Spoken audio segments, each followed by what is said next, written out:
On today's Toy Spot, we are having a look at the Diamond Select Toys, Universal Studios, home of the original monsters, the Legacy Series 3.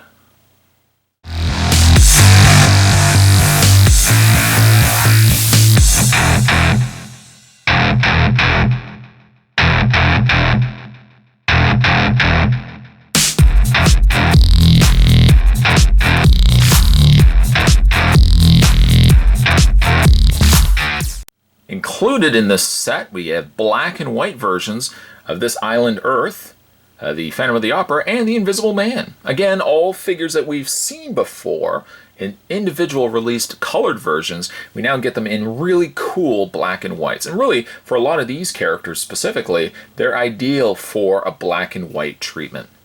This comes to us from the folks over at Diamond Select Toys. It says, warning, choking hazard, small parts, not for children under 3 years of age.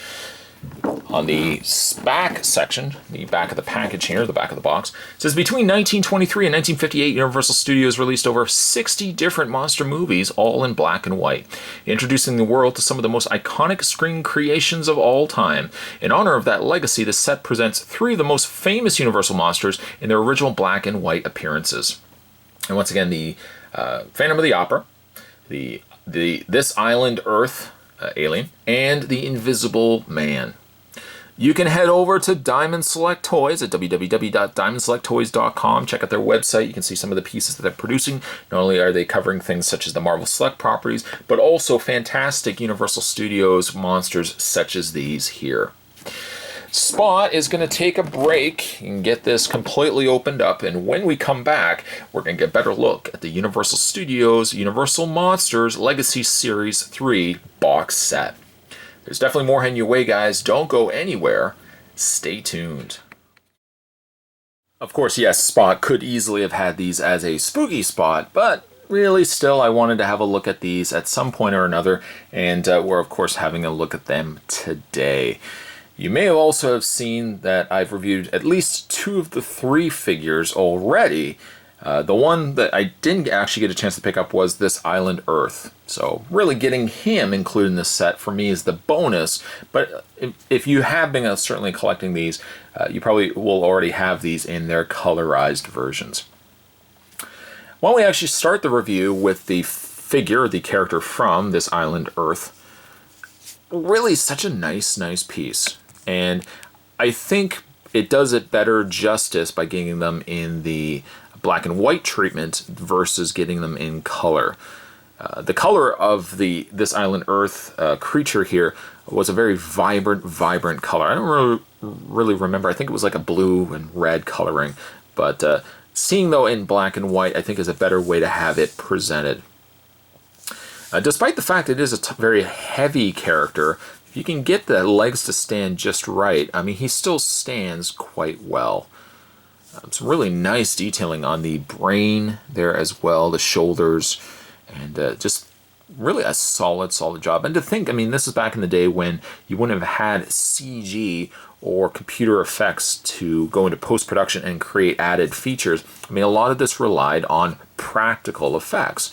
So somebody would have had to sculpt and have an actor wear a piece like this. So, I mean, it really shows, even back then, the limitations that they would have had, still the phenomenal, memorable characters that we got as a result. Surprisingly, also really articulated as well. The head does rotate, a little hindered by the fact that this mammoth-sized brain, but you can still move the head. The shoulders, a little more limited. In fact, it doesn't really look like you can move the arms, but not really a lot because of this shoulder section here. It really hinders a lot of it. However, though, the creature does have still a bend and rotation hinge in the forearm, at least in the elbow area, and also an additional peg hinge in the forearms as well. The hands don't look like they're actually movable. In fact, they're just staction pieces. They're just molded into the forearm area there. So while you do have articulation there and there, you can't do really much in the hand section. No swivel or anything in the waist, but the legs do have an out swivel, as well as a forward and back. A swivel in the thigh, a bend at the knee, and a hinge and rotation in the foot. For also your consideration, the creature also does come with a display stand. Again, treated to the black and white motif. And you can peg it into place. It's a very small display stand. It really doesn't accommodate too much for the creature, but still display stands, especially for something that still could be problematic for displaying, at least with the display stand, you can kind of keep it from falling over. The creature from this island Earth, I'm going to give it a 8.5. Now moving along to the characters, or, well, movie characters that we've already seen before.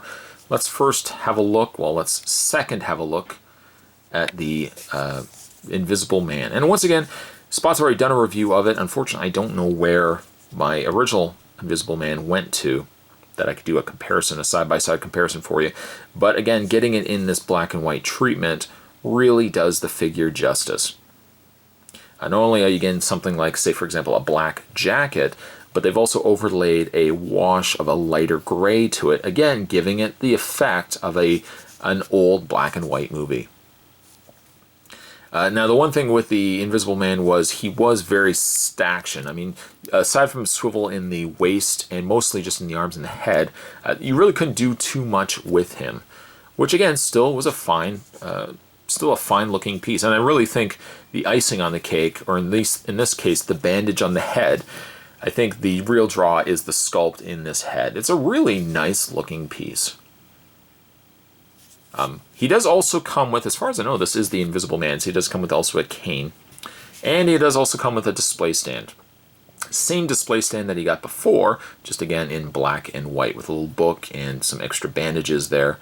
A single peg hole for the single peg, or single peg for the single peg hole on the underside of his foot. His articulation is a ball joint in the head. The shoulders move back and forth out.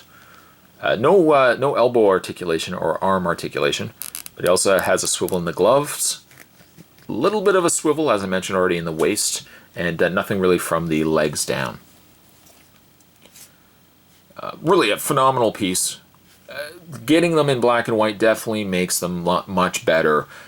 Nothing against really the original colored versions, but getting them black and white, especially for the time period that these characters were taken from, it makes more sense, I think, getting them in a black and white, again, treatment than the original colored versions that they were released under.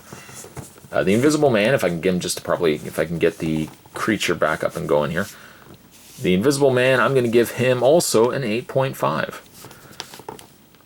Get the creature to properly stand. And finally, the last figure, probably not as impressive as the other two. Spot's already had a look at the Phantom of the Opera here. And at the time that I actually shot this review, I was curious as to why the mask wouldn't come off. Well, there was actually two versions.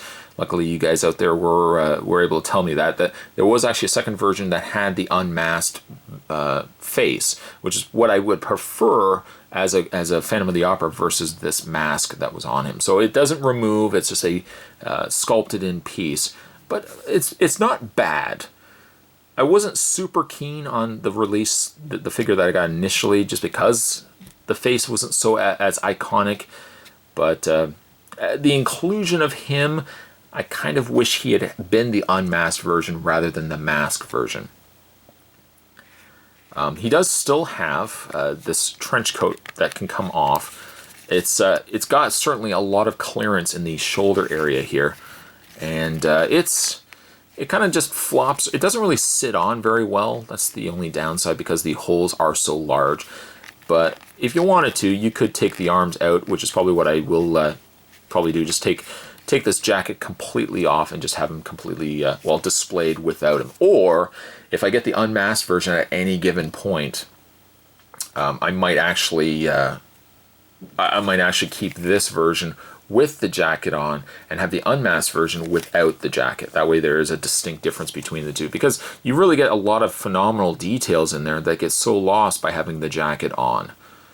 Still has full articulation, in fact better articulation than the Invisible Man had, being that it has also a swivel in the waist, same leg articulation, same swivel and bend at the knee, and also it does also have a swivel in the foot. I should say really the same articulation as the creature here. His hands are pre-posed really also for the additions of the accessories that he comes with.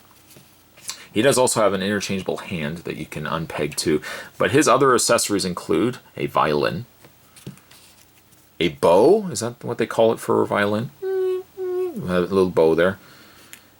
You also get yourself a musical notebook stand.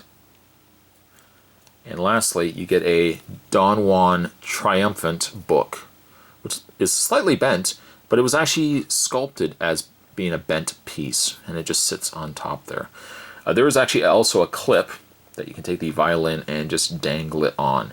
Although without a stand for the stand, the violin will cause the stand to topple over. But luckily, there is a peg hole on the underside of the actual stand, and it pegs into its own stand. A stand in a stand. And at least it gives it a little more security, a little more stability, I should say, and it will prevent it from falling over.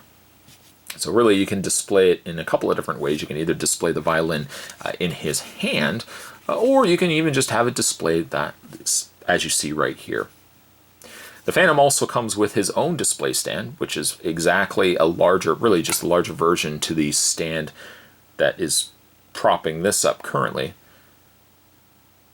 Nice flooring there as well, and double pegs, being that at least the Phantom has two peg holes on the undersides of his foot.